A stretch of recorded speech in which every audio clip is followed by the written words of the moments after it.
जी नाज़रीन, मोहम्मद हुसैन जमाल साहब हमारे साथ मौजूद हैं। मुल्तान से आपका ताल्लुक़ है। इस्लामिया यूनिवर्सिटी बहावलपुर में आप आ रहे हैं, इनसे हम बात करते हैं। अस्सलाम वालेकुम जनाब। वालेकुम अस्सलाम। जनाब, BLCF के हवाले से आप बहावलपुर में इस वक्त मौजूद हैं, इस्लामिक यूनिवर्सिटी बहावलपुर में, क्या कहना चाहेंगे?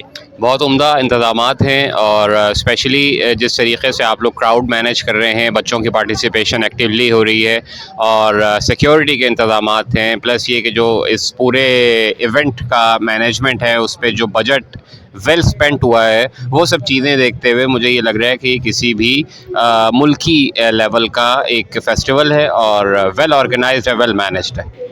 बहावलपुर में आके आपको कैसा लग रहा है, क्या फीलिंग है आपकी?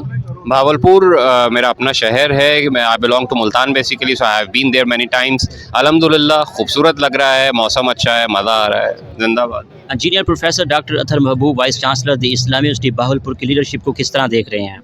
उनकी क़यादत में यूनिवर्सिटी के जो स्टूडेंट्स हैं वो गालिबन 35,000 से नंबर 65,000 पे पहुँच गया है, तो मुझे तो कहने की कुछ ज़रूरत नहीं, वो तो दुनिया जानती है, काम खुद अपने मुँह से बात करता है। बहुत शुक्रिया सर। Thank you. अस्सलाम वालेकुम।